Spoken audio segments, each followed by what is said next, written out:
नमस्कार दोस्तों, मैं हूं रेलवे पॉइंट्समैन अंकुश और ये है हमारे स्टेशन पर भरे चुल्लू भर पानी में तैरने वाली छोटी मछलियों को पकड़ने वाले छोटे मछुआरे। तथा कुछ दिन पहले मैं दूसरी स्टेशन पर जो काम देखकर आया था वहीं अपने स्टेशन पर भी करेंगे आज के इस ब्लॉग में। तो सबसे पहले रोज की तरह चाय पीकर स्कूटी उठाई और जो मेरे पास था एक एक करके सब पहनकर निकल जाता हूँ अपनी स्टेशन तरफ। और रास्ते में पूरे 35 मिनट खर्च करके फिक्स 8 बजे आ गया अपनी कर्मभूमि रेलवे स्टेशन। और यहाँ आकर सबसे पहले वो काम किया जो रोज करता हूँ। फिर उसके बाद अपना शस्त्र लेकर आ जाता हूँ मैदान में यानी ऑफ साइड। जब तक ट्रेन नहीं आ रही तब तक वीडियो बनाकर देखता हूँ कि मैं चलते हुए कैसा लगता हूँ। बस अब हो गया, आगे एक और काम भी करना है जो शुरू में बताया था, लेकिन उससे पहले सारी ट्रेनें निकल जाएं। तब तक आपके आज के सवाल का जवाब देते हैं। नाम थोड़ा अजीब है बट इन्होंने पूछा है कि एक ही जोन के किसी डिवीजन से दूसरे डिवीजन में ट्रांसफर हो सकता है, चाहे मेल हो या फीमेल। तो रेलवे का नियम कहता है कि आप किसी भी तरह का ट्रांसफर कहीं भी ले सकते हो, चाहे मेल हो या फीमेल। ये ट्रांसफर चाहे एक ही डिवीजन में हो, चाहे अलग अलग डिवीजन में हो, चाहे एक ही जोन में हो, चाहे अलग अलग जोन में हो। और ट्रांसफर का प्रकार चाहे म्यूचुअल ट्रांसफर हो, चाहे ऑन रिक्वेस्ट ट्रांसफर हो,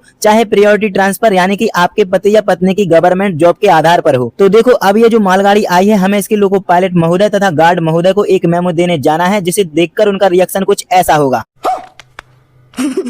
खैर, हमने अपना ये काम कर दिया है और ये गाड़ी चली जाती है। तो अब हम करेंगे वो काम जो पौधों के लिए फायदेमंद होने वाला है। तो सबसे पहले इनकम्प्लीट ट्रैक से गट्टी उठाते हैं और इन सभी गमलों में एक एक करके इस प्रकार रख देते हैं। इससे फायदा ये होगा कि जब हम इन पौधों में पानी डालेंगे तो इसकी जड़ों तक गड्ढा नहीं होगा, जिससे इसके सूखने के चांसेस कम हो जाएंगे। तो आधे गमलों में ऐसा काम कर दिया है, आधे में कल करेंगे, क्योंकि मेमो पैसेंजर आ गई है। अंधेरा हो रहा था तो सारी लाइट चालू हो गई है, अंदर की भी और बाहर की भी। कुछ इस प्रकार से, तथा बची हुई रोटी कुत्ते ने खा ली है। अब हम घर जा रहे हैं, तब तक आप वीडियो को लाइक कर दो, चैनल को सब्सक्राइब कर दो। अगर आपका भी कोई डाउट है तो कमेंट में लिख दो। धन्यवाद।